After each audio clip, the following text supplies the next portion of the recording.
Welcome to today's NUSTEM Encounter.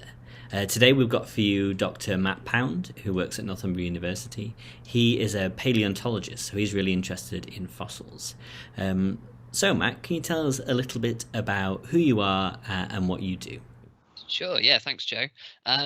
So yeah, as Joe said, I'm a paleontologist, but I don't do the super interesting dinosaur stuff. I'm more interested in sort of past environments and past climate, to understand how things have been in the past, how animals and plants have responded, and how things might be in the future.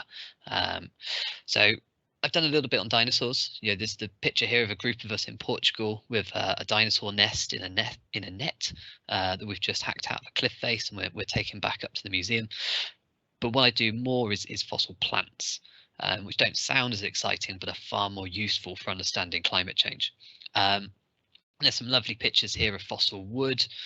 You can see in one of them this sort of brilliant bright orange red color to it.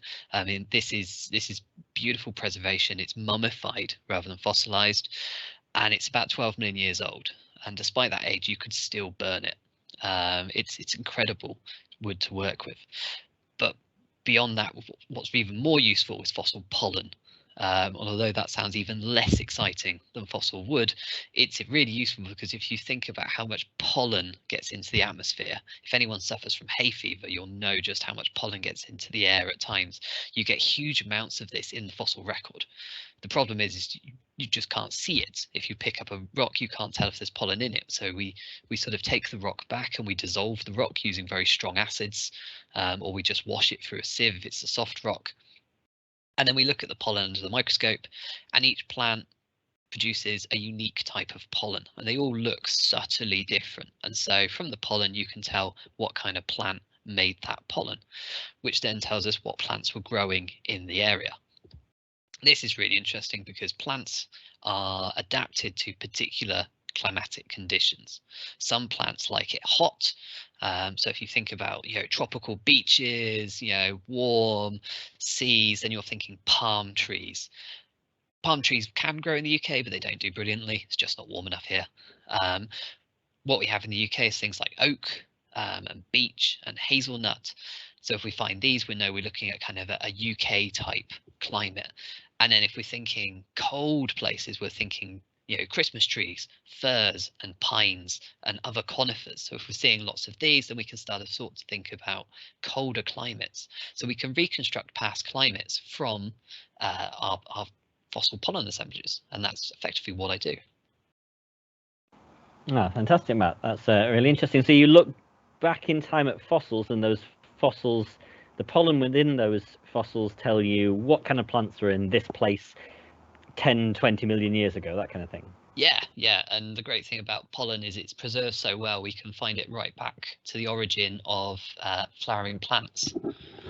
That's my headphone slipping off there. We can find the pollen right back to the Cretaceous, when flowering plants first really emerge in large numbers. So we can get climate over a very long period and look at how climate's changed over, say, 120 million years.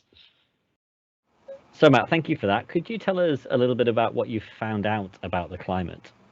Yeah, so a lot of my work's been in the UK, looking at fossil deposits that will tell us something about relatively recent geological time periods. So up to about 15 million years ago, which to a geologist is fairly recent, trust me. What we found is that we have a much more diverse, warmer, wetter loving forest in the UK from about 15 million years ago until about 10 million years ago. And we reconstruct the climate from this using the fossil plants, and then we look for their nearest living relative. And then we group all the nearest living relatives together to get this window where they could all exist. All the different plants that we find in the fossil deposit, their living relatives, where they could all coexist today, and then we interpret that as the climate.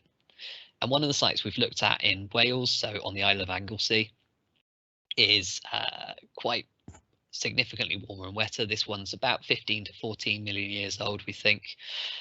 And the plants here represent a forest similar to one that should exist in kind of today southeast China or Florida. So we're, if you've ever been to Florida, it's warm, it's humid, and when it rains very, very heavy, very, very quickly.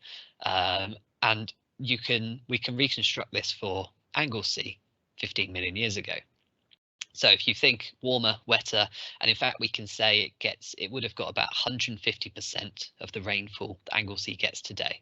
So add up all the rainy days you have in a year, and then add another half on top of that. So you're getting substantially more rainfall, which is really interesting and would present a massive challenge to society if we ended up with even just 50% more rainfall on what we get today.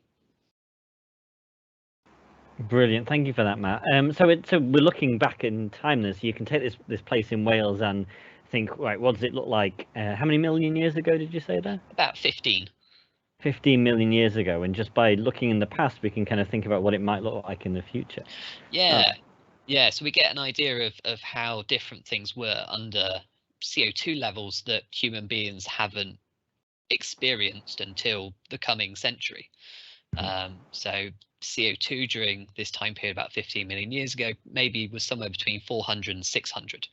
So kind of present day 2021 levels up to where we might get to in 2050, 2100 if we don't sort of rebalance our carbon emissions as a sort of species.